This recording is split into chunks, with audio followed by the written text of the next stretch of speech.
No one wants to spend all their money on the next big wonder kid only to find out that they are injured all of the time.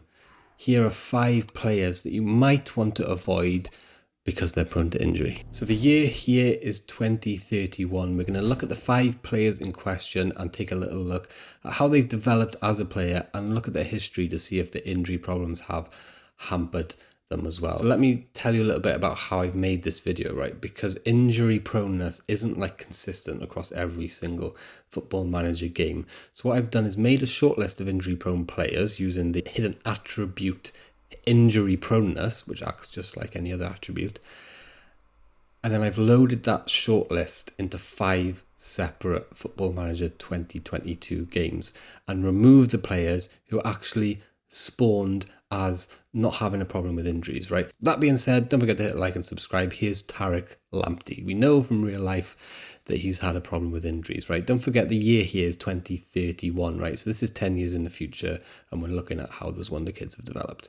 So Taric Lambert, you can see like he hasn't really developed amazingly, although he is pretty quick. I mean, I wouldn't mind this guy in my team, any team. He's can play on both sides, obviously, and he's 31 years old and he's had 5 caps for England. His injury proneness attribute here is actually 12. You can see that here when we scroll down through the hidden attributes. If you want to get hold of the hidden attributes, you have to download the editor or the in-game editor. I think you have to buy the in-game editor. It's like a $5 or something. And then you can change things, etc. But don't go cheating. It's not worth it. I just use it for like videos like this, right? To find the injury prone players for you guys. You can see he stayed at Brighton for his whole career here. And to be fair, it doesn't look like the injury proneness has affected his output. He's had played 35 games in 2021, then the next year 34, then 37, then 36, 36, 34, 34, 35, 36, 36, and then 15 halfway through the season here in November the 8th, 2031.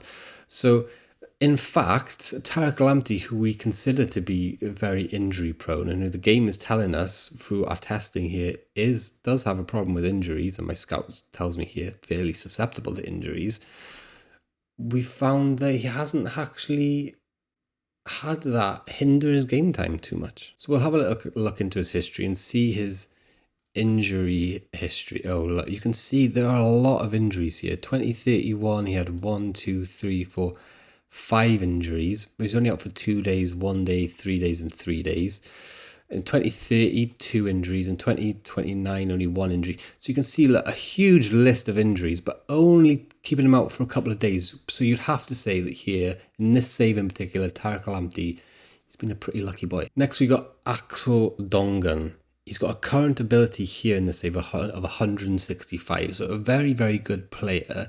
And 10 years in the future here, he's developed pretty decently. I mean, there's nothing that really stands out too much apart from his pace, although he is described as an elite winger here, playing mainly on the left-hand side and playing for Tottenham, so he's playing at a good level.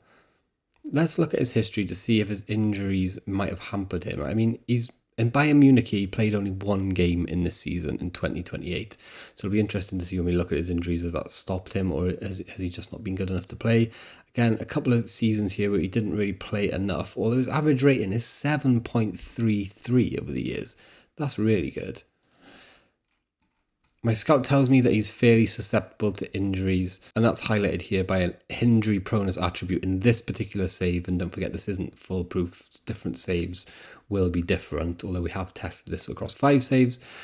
13 is his injury proneness. Looking at his injury history then, again, a long list. 2031, 3 injuries. 2029, 2 injuries. 2028, 1 injuries, 1 injury. 2027, 3 injuries. Only, again, keeping him out for a few days at a time, so nothing really keeping him out for a matter of months. You have to go all the way back to 2018 and 2019 to see those injuries. So again, Dangan, you've been a lucky boy. Gabriel Martinelli next. What a great player this guy is, right? He has developed absolutely fantastically, but in our testing, he was consistently coming up with a high injury proneness number. Has that affected his career? Let's see. It looks like Gabriel Martinelli has been another one of the lucky ones. Look at this, 34, 26, 34, 27, 30, 24, 31, 30, 36 and 22 games played, my scout report does tell me that he's fairly susceptible to injuries. And we look at the player's hidden attributes, we can see an injury proneness of 12. So it's above average, but it hasn't quite hindered him. So that's quite good.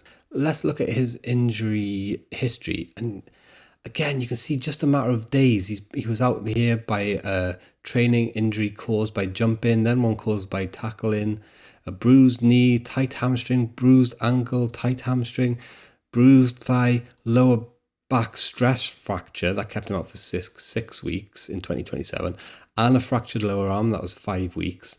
But apart from that, it's just a matter of days. We got a few here with 2 weeks, pulled hamstring, pulled knee ligaments. So he's had a few injuries, to be fair, but it hasn't kept him out for huge periods at a time. He's actually done pretty well. Next up, Cal Fury. He's got a current ability in the save of 154, and his injury proneness is 15 here, so it's quite high. But again, he looks like he's got decent attributes. Like, it looks like he's developed quite well. Let's look into his history. You can see 1, 2, 3, maybe 4 seasons here, which could have been affected by injury, judging on the amount of games played. He's managed to hit 7.09 average rating. My scout does tell me that he might have a problem with injuries. That 15 is represented here by a big, almost red, but I would say probably dark orange cross. And when we look into his injury history, it's just an absolute mountain of pulled knee ligaments, damaged knee cartilage, hip injuries, pulled groins, damaged knee cartilage, bruised foot, bruised knee, hamstring strain, damaged knee cartilage. These are proper serious injuries, right? He's out for weeks at a time, 4 weeks, 3 weeks, 5 weeks, 2 months, 15 injury proneness. You don't want that. Ricardo Cal Fury, don't bother with this guy. Someone who also came up quite a lot, in fact, every single time was above 10 for injury proneness in our testing, was in fact Benjamin Cesco. Now, a lot of people swear by this guy and have had a lot of success with him, and you can see why. He's got great attributes and he does produce great numbers. Looking at his history here, we can see like he's missed a few games. This season here only played 5 games, then 19, then 12, and then here for Tottenham only 9 games followed by 8 games. He has had an average rate of 7.13 though, scoring 173 goals. So for that amount of goals, it's probably worth it. You can see my scout here tells me he's fairly susceptible to injuries. And if we look at his injury history, again, you can see quite a lot. Twisted knee in 2031, he was out for 7 days. Then a hip injury, out for 2 months in 2030. He was out for 3 months with a broken foot in 2030, and he was out for 11 days with pulled knee ligaments in 2028. Surely a pulled knee ligament is longer than 11 days, right? 3 weeks for sprained ankle ligaments, 4 weeks for a fractured upper groin, a tight groin, a virus, a tight hamstring. Unfortunately for me, this would steer me clear of Benjamin Cesco, and I'd probably be looking at someone like Lorenzo Luca instead. This is your full list, guys, of the top 5. If you want to download this short list, and why would you? But if you want to, you can do it on Patreon. I probably won't even put this on Patreon, but you can download every single short list that we do over there. Watch this video if you want to watch another video from me, because this one's pretty sick. Don't forget to hit like and subscribe.